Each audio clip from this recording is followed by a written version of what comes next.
Hello, and welcome to another episode of the Phoenix Wisdom Podcast. I am your host, Janet Sandberg. I am a life coach, Reiki master teacher, and helper and healer of people who are trying to figure out who they are, why they're here, what is holding them back, and how to move forward with clarity, confidence, grace, and ease. And I'm also the host of this podcast where we talk about the hard things. Today, talking about her story is our guest, Silke Harvey. Silke, welcome. Thank you so much for being here. Thank you, Janet, for inviting me. It's a pleasure to be here. Wonderful. Can you start by just telling us a little bit about yourself? Yes, absolutely. I'm Silke Harvey. I'm a life transition mentor. I'm also a musician, speaker, and formerly corporate translator. So I've been a jack of all trades in my life. But these days, I work predominantly with elite female leaders who are wanting to leave the corporate world and start their own businesses. Wonderful. I love it. What kind of musician are you? Bass player, rock and roll country blues, and of late also a ukulele player. Oh, that's awesome. I love it. Mm, Don't have enough female bass players in the world. Absolutely not. In over 20 years as a pro, I was always the only female in every band. Mhm. Yep, I believe it. Um, you said something else I was gonna ask you. Oh, translator. What did you translate? I translated German into English and I worked for the big corporations, starting off with one of the big four, and then making my way into corporate translation, financial translation, audits, all the boring stuff. Ah, yes. All the words that regular people don't know in both languages. Exactly. Yeah. It's needed, but yes, it's I'm sure kind of boring. A friend of mine used to be a German English dental translator, Mm, for all of like their, you know, yeah.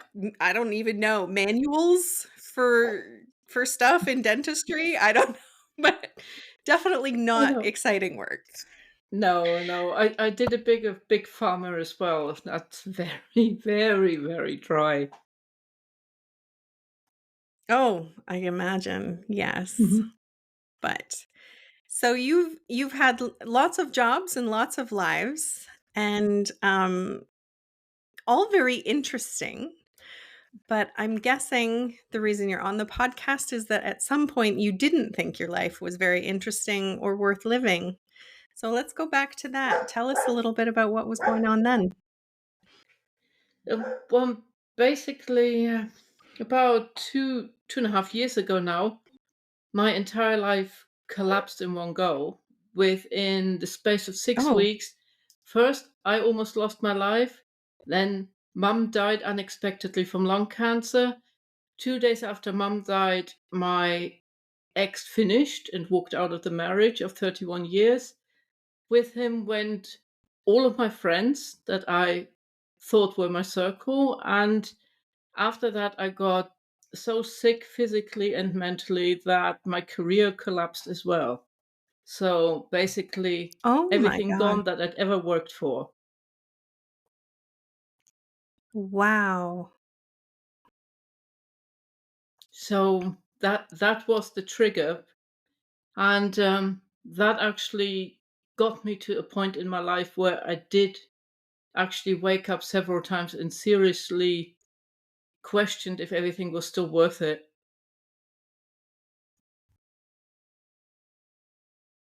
Yeah, I believe it. That's so much. Even one of those things would be devastating. But to have them all happen all at once so quickly in succession, I, yeah, can't even imagine, literally. It What? was devastating. Yeah. Wh- the first question, which obviously is none of my business, but I am curious, what possessed your ex-husband to leave you 2 days after your mother had passed? Like, of all the times, I that have seems like the worst I possible have t moment. I have no idea. To this day, I cannot explain it because I had no clue that he'd been messing around with one of our groupies because we were musicians together, Mm, and that'd been going on for 2 years okay. behind my back.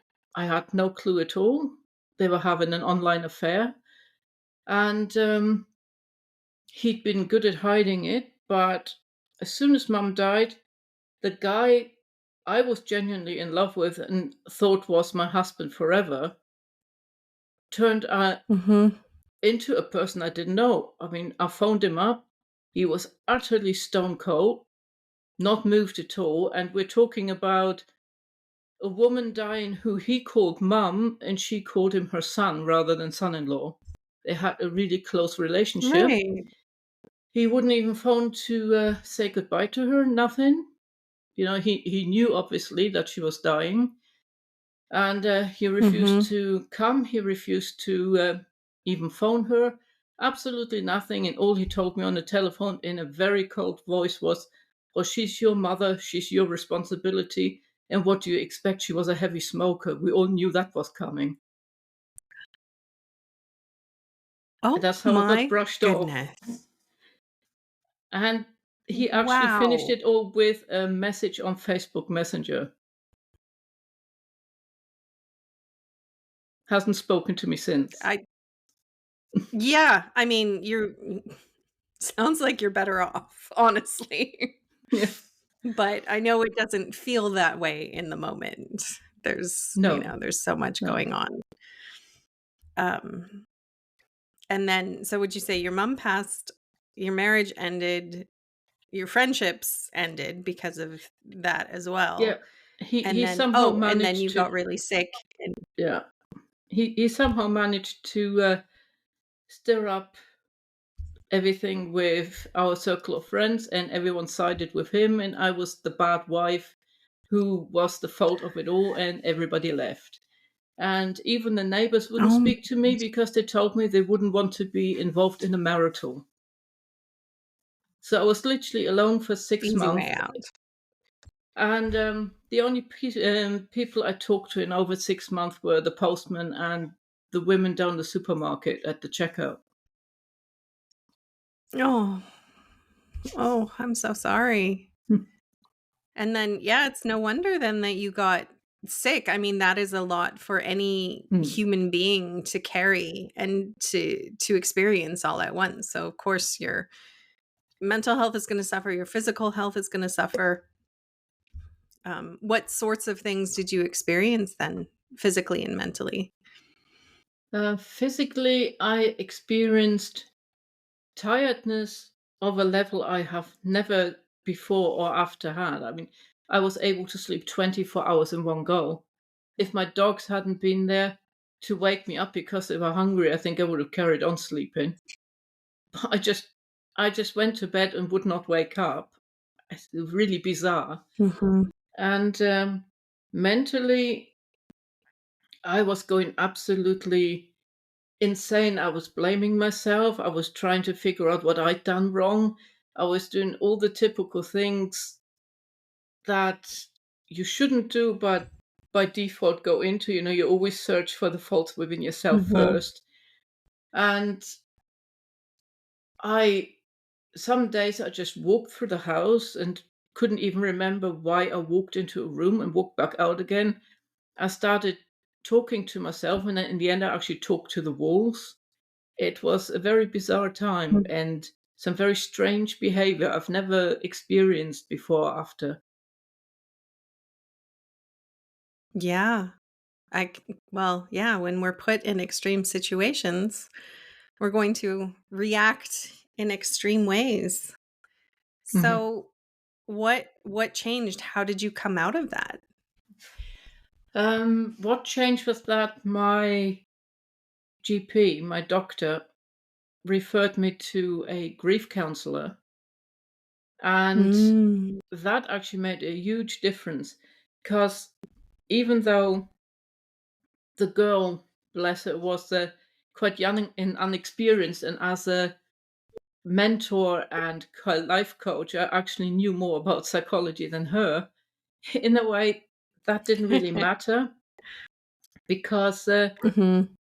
it was the fact that I knew that every Monday morning at 10 o'clock, I could turn on my Zoom and there was a human being actually listening to me. That made all the difference. Yeah. Listening to you and not judging, just being there for you and nobody else. That sort Hmm. of, relationship and experience can be priceless, right? Absolutely. It did make all the difference. And she did have some very useful insights. Like, I told her that I owned an old property in Bulgaria. It was my holiday place.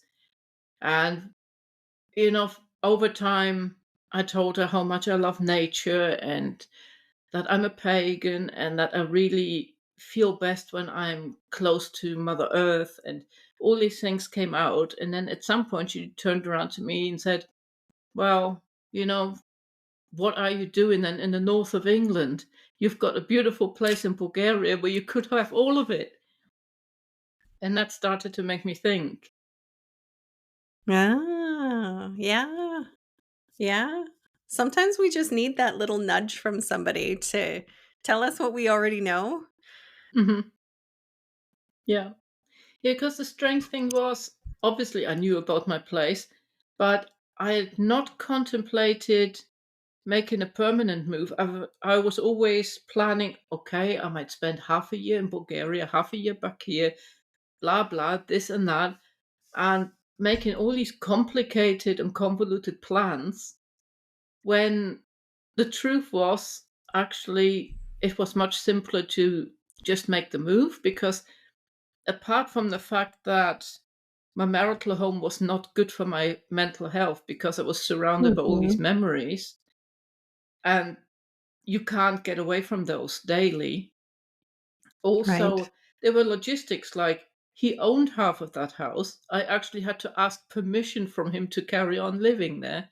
I had to pay a mortgage all by myself for a house that he owned half. So I was actually paying him Mm. effectively every month. Yeah.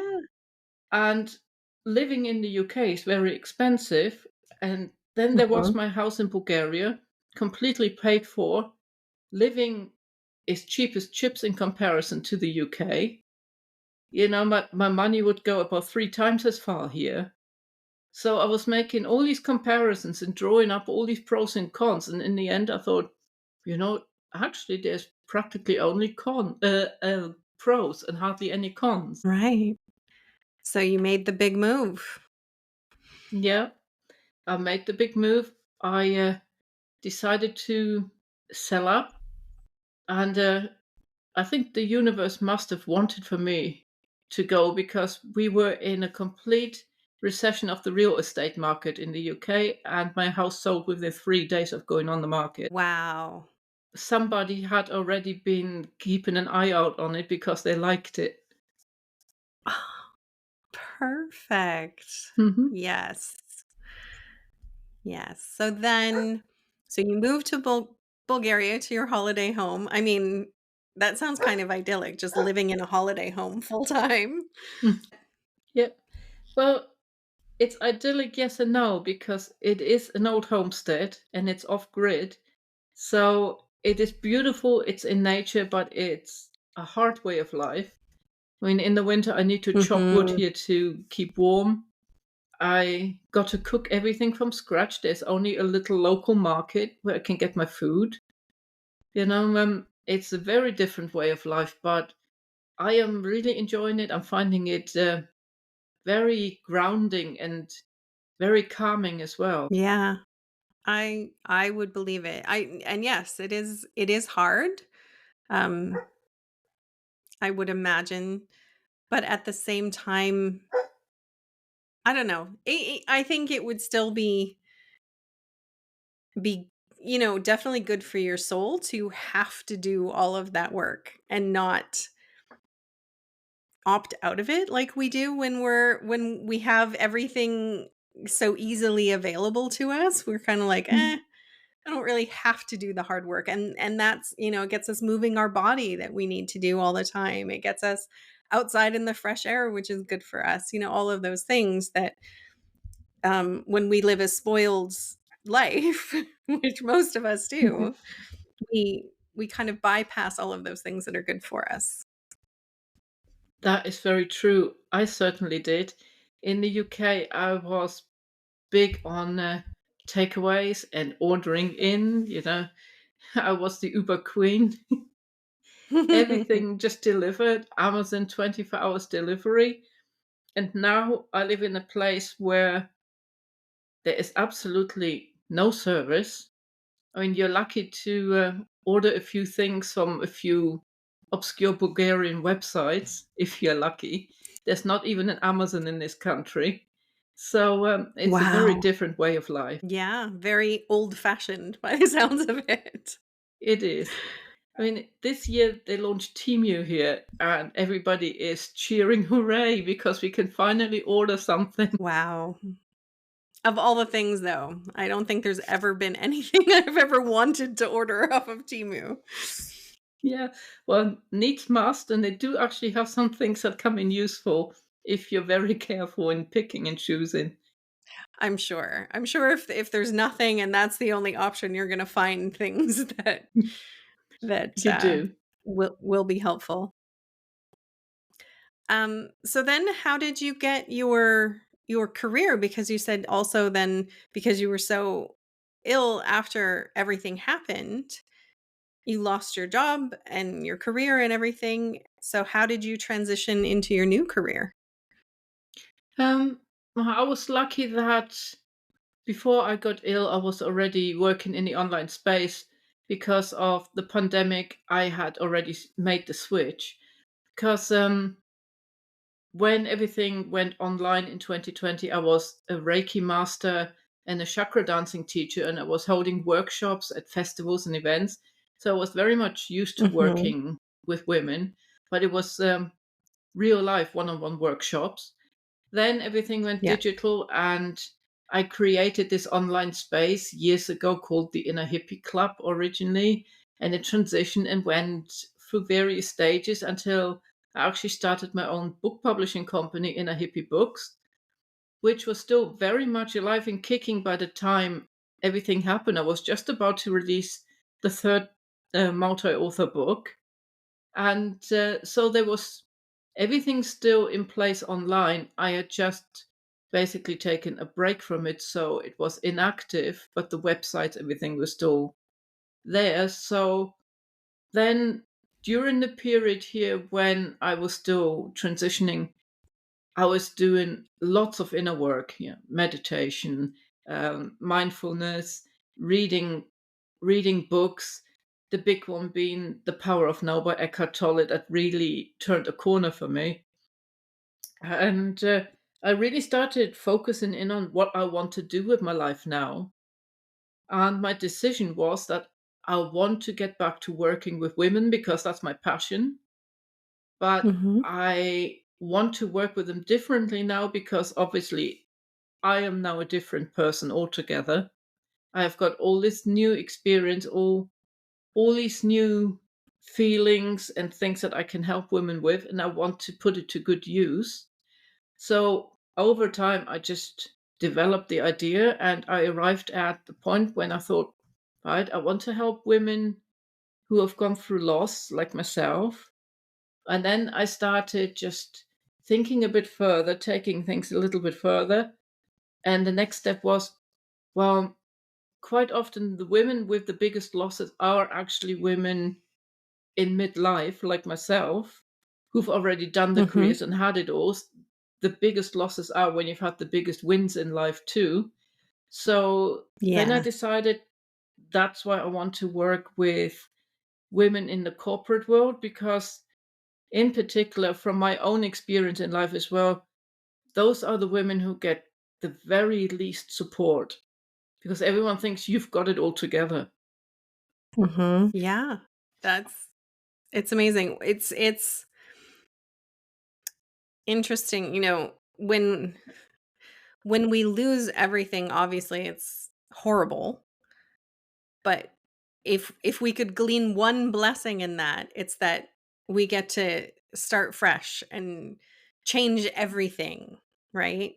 We can change where we live, we can change our careers, we can do whatever we want to do from there because there's nothing tying us to what was before and who we were before. Exactly. And that's the biggest blessing I take away from the whole mess, that I was given a second chance in life. Because thinking back, even though I love my mom dearly and it was the biggest loss in my life, I do see nowadays that in a way she was one of the big blocks to my success, because she was very much working class, and she was very much that typical person who resents rich people, who always used to warn me about, don't ever, change who you are, always remember you are working class, don't mix with those people, they're no good, they will they will rob you blind, and so on. So she had that typical working class mindset, which was always very difficult to overcome, because it meant that most of the time when I was doing my business, I had to shut up about it, and it was something I couldn't talk about with her, Mm. which I always found very sad. And then there was the fact she was also online on my Facebook. So every time I would put up these posts, she would be immediately on the blower saying, "Oh, what the hell do you think you are doing? Remember who you are." And yeah, so it was a very Ah, difficult thing in a way, even though yeah. I always try to go against that. I always try to just be be better than that anyway, and evolve in myself. But it was holding me back, truthfully, because I never once wrote what I really thought on the internet.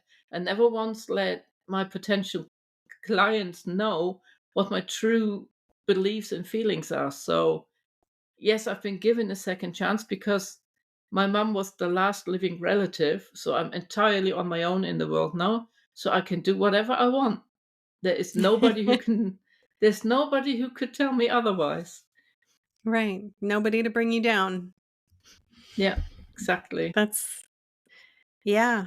There's always, two sides to every coin, but when we can look look on the look on the bright side, that sounds sounds so cheesy, but sometimes we just really have to and find the light in the darkness and those little blessings just to keep us going from one day to the next and to be able to envision a future that's brighter and different than the life that we're in now. Exactly. Exactly. And I found that when you really do look towards the future, it can only get better. It can only ever get better. Yeah, absolutely. If you could offer a piece of advice to somebody who was struggling now, who was feeling that darkness and thinking that they didn't want to have a future, what would you tell them? I would tell them to really think carefully about all the good things they have in their life. Because even on the darkest day, when it doesn't feel like it at all, there are good things. I mean, Eckhart Tolle actually puts it very, very well in his book, and that's what really genuinely turned a corner for me. Is he says, when you start living in the here and now, you automatically will realize that life is good. Because right this very moment in time, for example, you and I are sitting at our computers in our homes. That means we have a roof over our head, we are warm, we are well fed, we have got enough money to run a computer and the internet, so we're talking to one another. So right Mhm. at this very moment in time, life is good. So the only way you can be upset is when you're thinking back to the past and you are remembering things that are upsetting, or you can be stressed if you worry about the future. But if you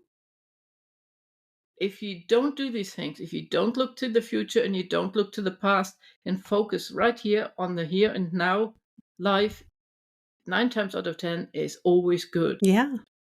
Yeah. It's a good reminder. I mean, we do have to do a little bit of thinking towards the future every so often to make sure that we can continue to have a roof over our heads Mm, and those sorts of things, but absolutely. not, the big picture, but yeah, just where we are now. I think I've read that book, but I'm gonna have to make sure that I have. Go ch Mm. Oops, go check my bookshelf and make sure that it's Yeah. actually on there and not just in my very large pile of books that I own Mhm. but haven't actually read yet. Yeah. But that is what I would recommend, to try to practice this or even read the book when you are at your darkest moments, because it really, really helps Mhm. to get out of those moments. And the other thing is, get a pet. Because of my Mm, dogs, I actually got out of the worst moments, because when I didn't want to get out of bed, my dogs made sure I did, because they needed feeding, they needed to go outside, and that reminded me I had a responsibility towards another living being. yeah, that makes a lot of sense. I'm not by nature a pet person, but that does make sense, and now that my children are grown, Mm, having the pets is definitely useful in that way. They make you go outside. exactly. Yeah. All right. Well, thank you, Silke, so much for being here today and for sharing your story and your wisdom with us. I appreciate you. Thank you for having me, and you're very welcome. It's been a pleasure.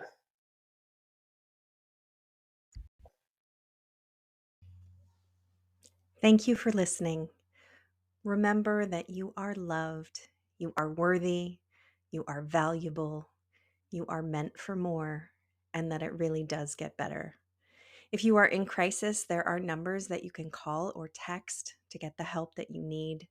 That information for Canada and the US is in the description below each episode. If you are in immediate crisis, please call 911. We love you, and I hope you'll listen again.